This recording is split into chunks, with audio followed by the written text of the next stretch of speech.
হেদায়েতের দোয়া করো। আর ওমর বলছে নবীকে গালি দিছে, তার সাহসটা কত? তলোয়ার বের করে কল্লা ফেলে দাও। মান সাব্বানা বিজ্ঞান ফাকতুলহু, যে নবীকে গালি দিবে তার গর্দান উড়াইয়া দিতে হবে, ঠিক কি না বলো?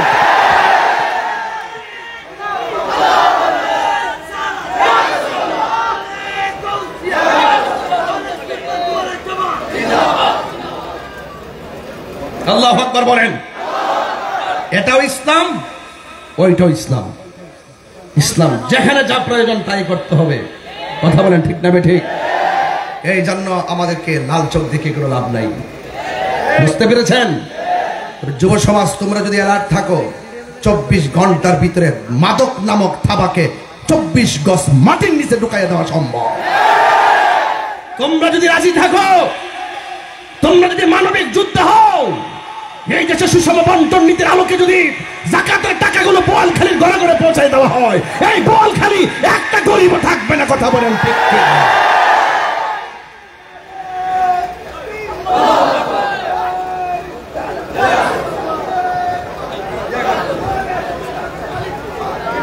বাবারা রাখুন, আমার কথা কি আপনারা রাগ করতেছেন বোধহয়? আমি কি নরম কথা বলতেছি? আমি আপনাকে কঠিন ভাষায় কথা বলছি, আমি না, আল্লাহর বিধান বলছি। আল্লাহর যে বিধান বলছে, যার কল্যাণ কর্তা তোমরা গ্রহণ করো। বলুন, আমার নবী কি নামাজের পক্ষে না বিপক্ষে? আমার নবী কি মাদকের পক্ষে না বিপক্ষে? রাস্তা কয়টা? বলে রাস্তা কয়টা? এদিকে বললেন পক্ষে, এদিকে বলেন বিপক্ষে। তাহলে সমীকরণ কি? এটা জান্নাতের পথ, এটা জাহান্নামের পথ। এখন সিদ্ধান্ত আপনি নেবেন। এ তরুণ, তোমার বিবেককে জাগ্রত করো, তোমার বিবেককে জাগ্রত করো। আগুন দিলে যদি আগুনে হাত দিলে হাত পুড়ে, তোমার বিবেক তোমাকে বলে দিল। পানির মধ্যে হাত দিলে হাত ভিজে, বিবেক তোমাকে বলে দিল। তাহলে ভালো কাজ করলে তুমি জান্নাতে যাবে, এটা তোমার বিবেককে বলতে হবে। মন্দ কাজ করলে জাহান্নামে যাবে, সেটা তোমার বিবেক বলতে হবে। তবেই তুমি মানুষ, কথা বলেন ঠিক কিনা বলেন? মানুষ সৃষ্টির শ্রেষ্ঠ, আমার মানুষ পশুর চাইতে আরো নিকৃষ্ট। আমরা কি নিকৃষ্ট না শ্রেষ্ঠ? আসুন আরেকটু সামনে যাই। ইন্নাদ-দীনা ইনদাল্লাহিল ইসলাম, একমাত্র আল্লাহর কাছে মনোনীত ধর্মের নাম ইসলাম। আজকে একজন হিন্দু আমাকে ফোন দিয়েছিল, ওয়াজ মনে হয় শুনেছে, কোথা থেকে নাম্বার নিয়েছে, বলছে হুজুর আপনার ওয়াজ অনেক ভালো লাগে। আমি বললাম হ্যাঁ ঠিক আছে, আপনাকে আশীর্বাদ, ভালো থাকুন, মিলেমিশে থাকুন, দেশটা আপনি আমি সবার, ঠিক কিনা বলেন? রাসূল বলছেন অন্য ধর্মের মানুষের প্রতি বিষোদ্গার করা যাবে না। সে তারটা পালন করবে, আপনি আপনারটা পালন করবেন। কথা কি ক্লিয়ার? এই জন্য বলছি, শুধু ইসলাম মুসলমান হলে চলবে না, মুসলমানের কর্ম পদ্ধতি হতে হবে মানবিক। একটা লোক আমার কথা শুনে না, ওয়াজ করতেছি, সে মানে না, তাকে কি বেত্রাঘাত করে মানাইতে পারবো? বলছে তুমি দিনের দাওয়াতগুলো পৌঁছে দাও, তোমার দায়িত্ব পৌঁছে দেওয়া। জবান খুলে বলেন হেদায়েতের মালিক কে? আর বর্গে হেদায়েতের মালিক কে? আল্লাহ। এরপরে যদি লাইনে না আসে, ওই যে খাতামাল্লাহু আলা কুলুবিহিম, আল্লাহ যার কলবে মোহর মেরে দিয়েছে, আপনি তাকে যতই বুঝান, কুকুরের লেজ বুঝেন? কুকুরের লেজকে না, অনেক কষ্ট করছেন, আমি আগে আপনাকে ইয়ে করে রাখছি। কুকুর চিনেন আপনারা? কুকুরের লেজকে আপনি দেখবেন, যতই দেখবেন পাথর দিয়ে লেজের ভিতরে বান দিয়ে 1 মাস শোয়ায় রাখেন, 1 মাস পরে লেজ ছেড়ে দিবেন, দেখবেন আবার গোড়ায়া বাঁকা হয়ে গেছে। কিছু লোক আছে, যদি আপনি আপনার হেদায়েত যদি না থাকে, আমি একদিন ওয়াজ করে আপনাকে হেদায়েত করতে পারবো না। এই জন্য আমার ভাইয়েরা, আজকের ওয়াজ, ইয়া আইয়ুহাল্লাযীনা আমানু দুখুলু ফিস সিলমি কাফা, হে ঈমানদারগণ, তোমরা ইসলামের মধ্যে পরিপূর্ণভাবে প্রবেশ করো, তোমরা ইসলামের মধ্যে পরিপূর্ণভাবে প্রবেশ করো। এখন অর্ধেক মানবেন, অর্ধেক মানবেন না, চলবে? এই জন্য বলবেন ইবাদত পাওয়ার মালিক কে? আল্লাহ রাব্বুল আলামিন বলেন وَقَضَى رَبُّكَ أَلَّا تَعْبُدُوا إِلَّا إِيَّاهُ وَبِالْوَالِدَيْنِ إِحْسَانًا আল্লাহ রাব্বুল আলামিন বলেন তোমাদের উপরে ইবাদত করাকে আবশ্যক করে দেওয়া হয়েছে। ও আমার বোয়ালখালীর বাবা, জবানটা খুলে বলো সেজদা পাওয়ার মালিক কে? আর বড় করে বলি কে? আল্লাহ বলছেন তোমাদের উপরে ইবাদত করাকে আবশ্যক করে দেওয়া হয়েছে। আল্লাহ তা'বুদু, তোমরা ইবাদত করবে না, ইল্লা ইয়াহু, একমাত্র আল্লাহ ছাড়া। কথা কোন ঠিক কিনা? সেজদা পাওয়ার মালিক কে? ইবাদত পাওয়ার মালিক কে? এই জন্য যুবক, আমার নবী যখন এই ঈদে মিলাদুন নবীর চাঁদে 12 রবিউল আউয়াল যখন তিনি দুনিয়াতে যেমন তাশরীফ এনেছেন, তিনি দুনিয়া থেকে মহান রবের দিদারে চলে গিয়েছেন। যাওয়ার সময় আয়েশা সিদ্দিকা রাদিয়াল্লাহু তাআলা আনহা কে ডাক দিয়ে আয়েশা, সালাত সালাত সালাত, নামাজ নামাজ নামাজ। কয়বার বলছেন? আরে কোন কয়বার? আমার নবী ডাক দিয়ে আয়েশা, ও আয়েশা, মিসওয়াকটা আমাকে দাও। আয়েশা সিদ্দিকা মিসওয়াকটা হাতের মধ্যে নিয়ে সুন্দর করে মিসওয়াকটা দেখলেন, একদম শক্ত শক্ত দেখা যায়। এবার শক্ত শক্ত মিসওয়াকটা আয়েশা সিদ্দিকা নিজের দাঁত দিয়ে নরম করতে গেলেন। নরম করতে যাইয়া মিসওয়াকের গুড়ার মধ্যে কিছু নবী পাকের থুতু মুবারক লেগে আছে। আয়েশা সিদ্দিকা ডাক দিয়া কয়, জগৎবাসীরারি, ও জগৎবাসীরা, আল্লাহর হাবিবের মিসওয়াক মুবারকটা যখন আমি শক্ত দেখছি, আমি যখন মিসওয়াকটা আমার দাঁত দিয়ে নরম করতে গেলাম, তাকাইয়া দেখি মিসওয়াকের গুড়ার মধ্যে নবীর থুতু মুবারক লেগে আছে। আমি আয়েশার মুখের মধ্যে, আমি আয়েশার জিহ্বার মধ্যে কত স্বাদের খাবার লাগাইছি, আমার নবীর থুতু মুবারকের মতো এত স্বাদ লাগে না।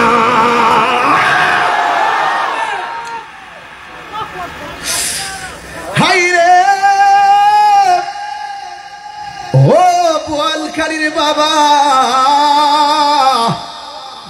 ওই মিসওয়াক দরকার আছে না নাই? টুপি ছাড়া কেন থাকবে না? টুপি ছাড়া কেউ পিছু থাকবে না প্লিজ। আল্লাহু আকবার। বুঝে পড়েন, কষ্ট হচ্ছে আপনাদের? বুঝতে অসুবিধা হচ্ছে? তাহলে মিসওয়াক দরকার আছে না নাই? আর বড় করে বলো, মিসওয়াক দরকার আছে না নাই? আল্লাহ বলছেন আমি আল্লাহ ছাড়া কারো ইবাদত করা যাবে না। তাইলে ইবাদত করব কার? ওয়া মা খালাকতুল জিন্না ওয়াল ইনসা ইল্লা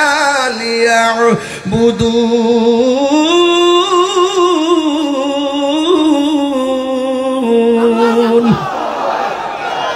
আল্লাহ রাব্বুল আলামিন বলেন আমি আল্লাহ ছাড়া কারো ইবাদত করা যাবে না। আমি মানুষ এবং জিন জাতিকে সৃষ্টি করেছি একমাত্র আমি আল্লাহর গোলামি করার জন্য। সেজদা পাওয়ার মালিক কে? আবারও বলে সেজদা পাওয়ার মালিক কে? আমরা কি মাজারে গিয়া সেজদা দেই? যারা আমরা মাজারে পূজারি কয়, এত লাউড এন্ড ক্লিয়ার ওয়াজ করার পর আমরা যারা কয় মাজার পূজারি, ডাইরেক্ট জুতা খুললে তার গালে বাড়ি দেওয়ার দরকার। কথা বলেন ঠিক কিনা?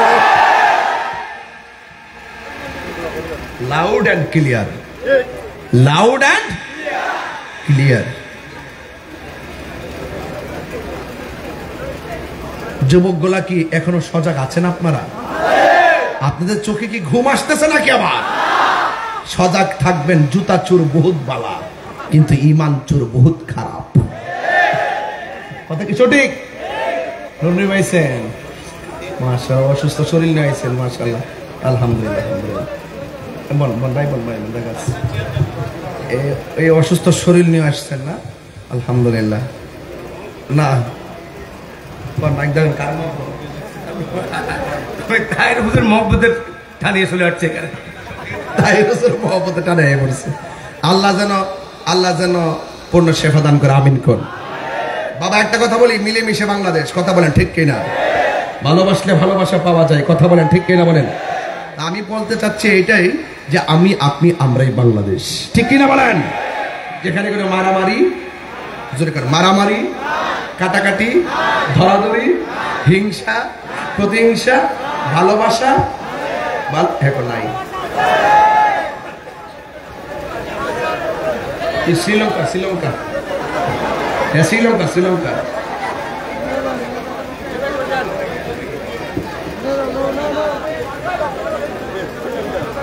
আপনারা কি ব্যাপার, এই এলাকার এর চাইতে বড় জায়গা নাই? বাবা জান এলাকায় কি এর চাইতে বড় জায়গা নাই? তো সেখানে করলেন না কেন? পানি উঠে গেছে, আরে পানিতে দিয়ে দিতেন, দেখবেন নৌকা নিয়ে হাজির হয়ে গেছে। পানিতে দিয়ে দিতেন, দেখবেন এরই ক্ষেত, ধান ক্ষেত লাগাই নিছে, কথা কোন ঠিক না? একবার মেশিন লাগাই দিয়া সব পানি নিষ্কাশন করায়, সেখানে এরই ক্ষেত আর তাহিরি। আজকের পোলাপান যে একটু সাইজ করুম রে, আজকে ওয়াদা করতেইব, আজকে ওয়াদা করতেইব। আমার বিষয় কিন্তু দিচ্ছে খুব নরম বিষয়, কিন্তু আমার পোলাপান গুলো জায়গা টানতে যায়, যা প্রয়োজন তাই বলবো, কথা কন ঠিক কিনা বেটা? তো নামাজের ওয়াজ শুরু করছি, এখন কথা কন, নামাজ লাগবে কিনা? নামাজ পড়া কি ফরজ? নামাজ পড়া কি বিধান কার? আল্লাহ বলছে আমি আল্লাহ ছাড়া কারো ইবাদত করা যাবে। জিয়ারতের ইবাদত কি এক জিনিস, আর জিয়ারতের ইবাদত কি এক জিনিস? কেয়ারফুল, গভীর মনোযোগ। আর ডানে বামে যাওয়া যাবে না, বেশি লম্বা চড়া আলোচনা করব না, শুধু বোঝার জন্য বলে দিয়ে যায়। আমার আল্লাহ বলতেছেন আমি মানুষ এবং জিন জাতিকে সৃষ্টি করেছি আমার ইবাদতের জন্য। যুবক ভাইয়ের আমার, মানুষ যখন কবরে যায়, সব প্রাণীগুলো কবরের আওয়াজ শুনে, আযাবের আওয়াজ শুনে। দুইটা জাতি কবর আওয়াজ শুনতে পারে না, একটা হলো মানুষ আর একটা হলো জিন। এই দুই জাতিকে কবর আওয়াজ শোনার ক্ষমতা আল্লাহ দেয় নাই। ওই কবরের কান্নাকাটির আওয়াজ যদি দুনিয়ার কোনো মানুষ শুনতেন, এমন ভয়ঙ্কর আযাব, ভয়ঙ্কর আওয়াজ, মানুষের কানের পর্দা ফেটে মানুষ মারা যেত। এই জন্য মানুষকে শোনার ক্ষমতা দেয় নাই। এরপরে কেন দেয় নাই? কারণ মানুষ এবং জিন জাতির হিসাব হবে। এই জন্য আমার যুবক ভাইয়েরা, আমার আল্লাহ মানুষ এবং জিন জাতিকে সৃষ্টি করেছেন ইবাদত করার জন্যে। আফদালুল ইবাদতেস সালাত, সর্বোত্তম ইবাদত হলো নামাজ। এই নামাজের ভিতরে ফজিলত আছে না নাই? আল্লাহর হাবিব বলেন, যেই ব্যক্তির নামাজ পড়বি, ওই নামাজ পড়ার আগে যারা উযু করবে, উযু করার সময় যারা বিসমিল্লাহ বলে উযুটা শুরু করবে, জবানটা খুলে বলেন কি বললাম? আরো জোরে কোনা কি বললাম? বিসমিল্লাহির রাহমানির রহিম। সবাই আমার সাথে পড়েন, বিসমিল্লাহির রাহমানির রহিম। এই বিসমিল্লাহ বলে যারা উযু শুরু করবে, উযু শেষ করার আগ পর্যন্ত আমার আল্লাহর ফেরেশতারা ওই উযুকারীর জন্য গুনাহ মাফ চাইতে থাকে। আমি শুধু ফজিলত বলবো, জোরে আপনারা সুবহানাল্লাহ বলবেন, নাকি আমার মুখটা বলতে হবে? জোরে বলেন সুবহানাল্লাহ। সময় তো লাগে।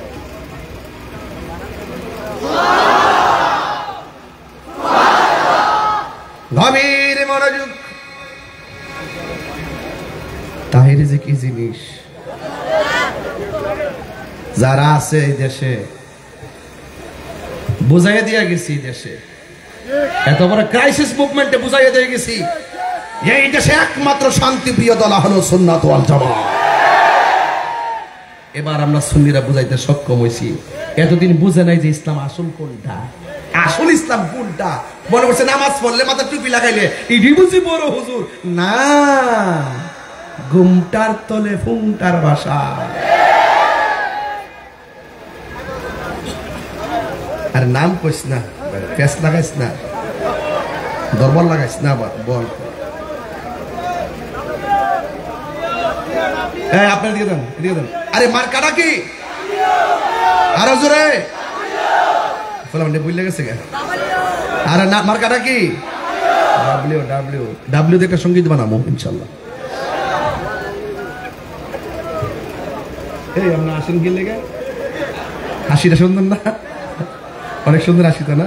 মানুষও সুন্দর। এই পেছনে আমার হাসি বয়ে থাকলে আবার কালা দেখা যাবে, এটা সুন্দর দেখা না না না লইরে না, একসাথে যাবো, যাই আমরা চা খাবো। এই হাসান ভাই ওইটাতে, ওই যে পার হওয়ার পরে যে হাতের বামে, হ্যাঁ ইনশাল্লাহ। হাসান ভাই ওই সিট মারা লিছে। আরে এদিকে আছেন তো, প্রমোশন হয়েছে। মারহাবা জোরে গান বাজান। আজকে আমরার ওয়াজ হবে একদম পারিবারিক। ঘরে ঘরে নূরের বাতি জ্বলতে হবে, ঘরে ঘরে নবীর প্রেমিক পয়দা হতে হবে, ঘরে ঘরে আল্লাহ ওয়ালা হতে হবে। ঠিক কিনা বলেন? আপনার থাকলে আমি আছি ইনশাআল্লাহ। মার্কারা কি? এদের সাথে সুন্নিদের কোনো সম্পর্ক? আল্লাহ কবুল করুক, আমিন কর। বলেন ইবাদত পাওয়ার মালিককে। যখন আপনি বিসমিল্লাহ বলে ওযু করার সময়, যখন আপনি হাত দুইটা দৌত করবেন, হাত দুইটা দৌত করার সময় হাত থেকে যে পানিগুলা মাটিতে পড়ে, আমার আল্লাহ হাতের পানির সঙ্গে হাতের গুনাহগুলো মাটিতে ঝরে ফেলে দেয়।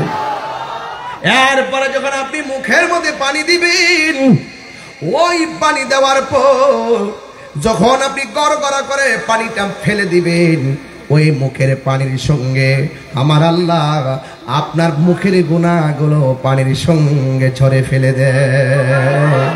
হ্যাঁ বন্ধুরি, আপনি যখন মুখের মধ্যে মুখমণ্ডল দৌত করবেন, চোখ দিয়া যত গুনাহ করেছেন আমার আল্লাহ ওজুর পানির সঙ্গে চোখের গুনাহগুলো ঝরাইয়া ফেলে দেয়। ওযু শেষ হয়ে গেল, যখন আপনি ওযু শেষ কইরা আসমানের দিকে তাকাইয়া কালিমায়ে শাহাদা পড়বেন, আমার আল্লাহ রাব্বুল আলামিন আপনার জন্য 8টা জান্নাতের দরজা খুলে দিবে। আর চিৎকার মেরে কন্যা আল্লাহু আকবার। এই জন্য এই নামাজের দরকার আছে না নাই? ও যুবক, আমার নবী আপনার নবী বলেন, এ পৃথিবীর মানুষ, নামাজ এমন একটা বন্দেগী, আফদালুল ইবাদতের সালাত, সর্বোত্তম ইবাদত হলো নামাজ। এই নামাজের মধ্যে থেকে যে ইবাদতগুলো আরো আছে, অসংখ্য ইবাদত আছে।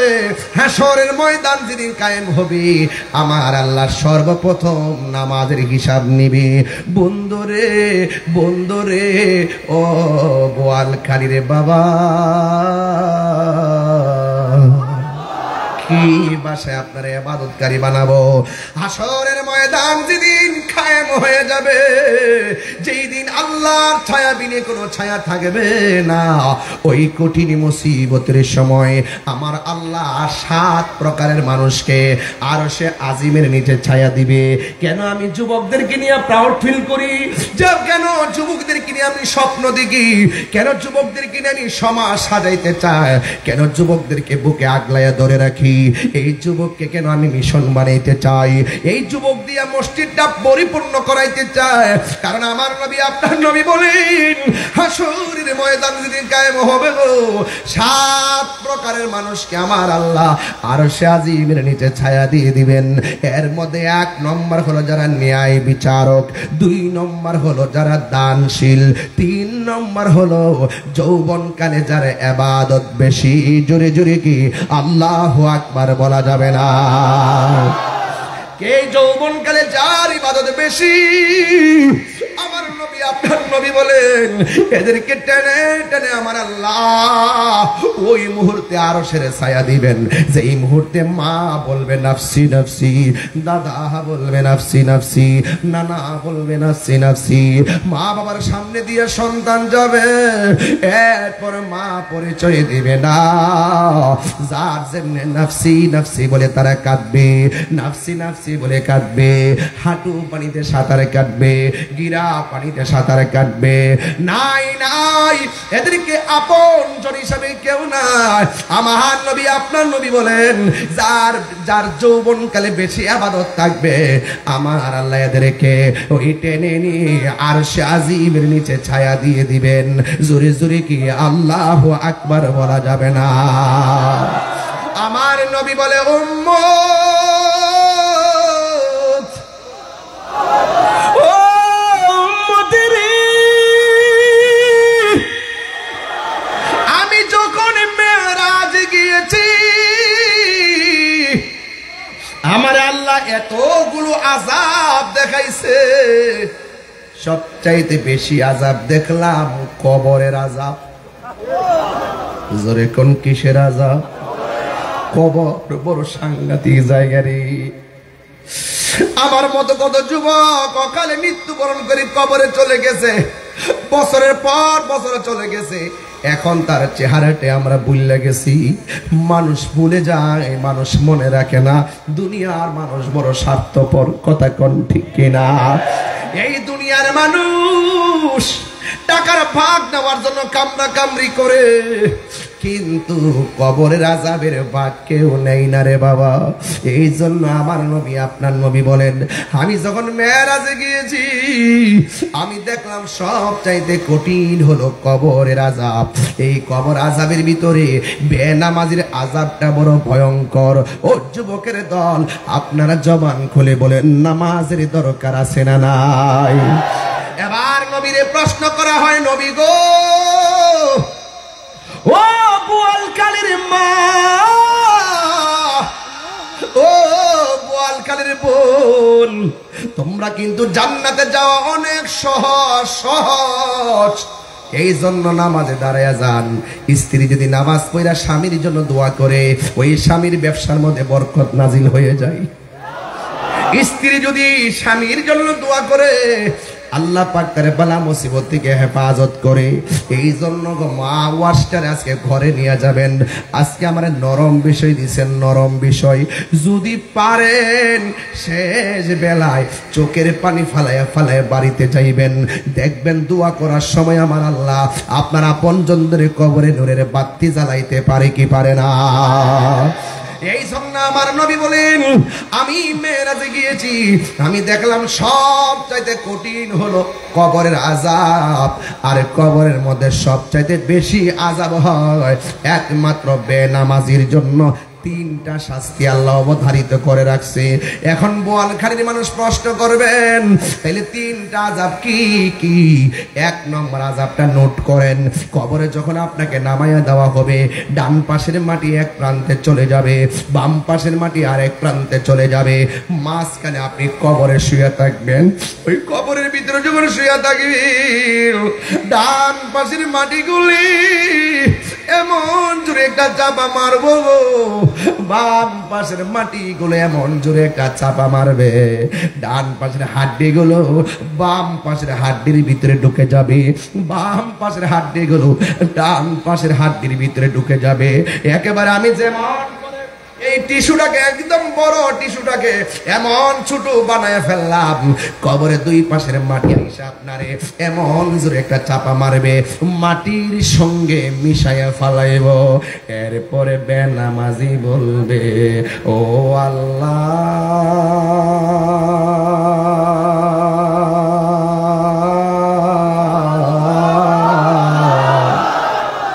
আগে যদি জানতাম, আগে যদি জানতাম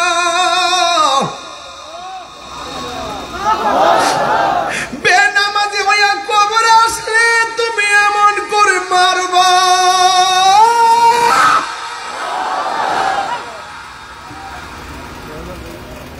আগে যদি জানতাম তুমি এমন ভাবে শাস্তি দিবা গো, তাহলে কোনদিন আমরা নামাজ ছাড়তাম না। আল্লাহ, আর একটা বার দুনিয়াতে যাওয়ার সুযোগ দাও। আমরা একটা সেজদাও কম দিতাম না গো।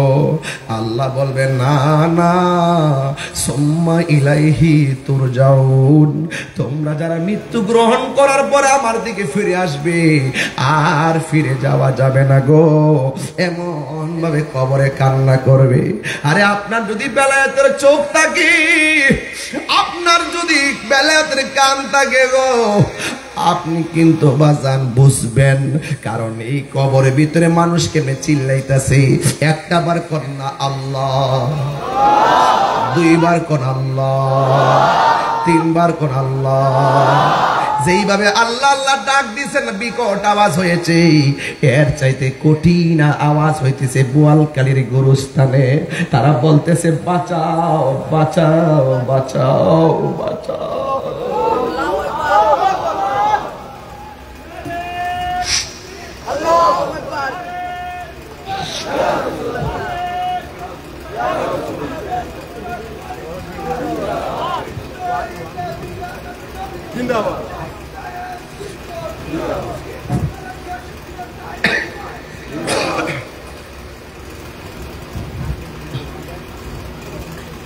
বিশ্বাস করেন কিনা জানি না, কবরের মানুষ বড় অসহায়। এরা যে কত অসহায় এটা বিশ্বাস করবেন না। যেদিন যাবেন কবরে সেদিন বুঝবেন কবরের মানুষ কত অসহায়। আপনার মারে যে আপনি শোয়াই দিয়েছেন, আমি যাবো সেই দিকে, এই যে পোলা চোখের পানি ফেলায় কাঁদতেছে, গড় গড় করে তার পানি মুছতেছে, তাকায় রইলাম। জানেন কেন? তার মা হয়তো কবরে শুয়ে রইছে, তার বাপ হয়তো কবরে শুয়ে রইছে, তার দাদা হয়তো শুয়ে রইছে, তার দাদি হয়তো শুয়ে রইছে। এই কবরের মানুষগুলো যে কত অসহায়, এরা বারবার বলতেছে বাঁচাও, এইভাবে কাঁদতেছে। কিন্তু ফায়ার সার্ভিস আগুন লাগলে নিবাইতে আসে, কিন্তু কবরে যে আগুন জ্বলতেছে একটা বার আমরা টের পাইলাম না। চিৎকার মেরে কন্যা আল্লাহু আকবার। হারিয়ে যাব একদিন আমি, রব নাই ভুবন চিরদিন। আজকে অনেক নরম বিষয় দিয়েছেন, হৃদয়টাকে আলোকিত করেন। আমি খুব খুশি হব, মুসাফির মানুষ। হারিয়ে যাব একদিন আমি, রব নাই ভুবন চিরদিন। ক্ষমা করে দিও তোমরা আমায়, বলো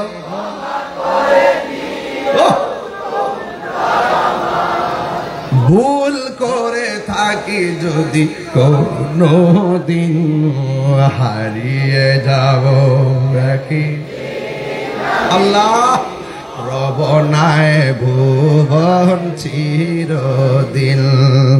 বাঁশি বাগানে বা গুরুস্থানে হয়তো দিবে মোরে, বাঁশি বাগানে বা গোরস্থানে হয়তো দিবে মোরে কবর। তোমরা আমায় যাবে ভুলে, রাখবে না জানি কোনো খবর। কিবরিয়া সাহেব দুনিয়া থেকে চলে গেলে হাজার হাজার মানুষ আজকে ওয়াজ শুনলেন, ফেসবুকে লিখবেন ইন্না লিল্লাহি ওয়া ইন্না ইলাইহি রাজিউন। এত দূরে নবীনগর জানাজায় যাবেন না আপনারা। আমি তাহিরি মারা গেলে আপনারা ব্রাহ্মণবাড়িয়াতে যাওয়ার সময় আপনাদের হবে না। এটাই পৃথিবী, এটাই পৃথিবী। এই জন্য মরার আগে আপনাদের কাছ থেকে মাপ চাইয়া নিতেছি। হারিয়ে যাব একদিন আমি, রব নাই ভুবন চিরদিন। বলো হারিয়ে যাব আর রব নাই ভুবন চিরদিন। ক্ষমা করে দিও তোমরা আমায়, বলো মায় ভুল করে তাকে যদি কোনো দিন হারিয়ে যাব আর বনায় ভুবন চিরদিন বাসে বাগানে বা গুরুস্থানে হয়তো দিবে মোরে কবর তোমরা আমায় যাবে ভুলে রাখবে না জানি কোনো খবর বাসে বাগানে বা গুরুস্থানে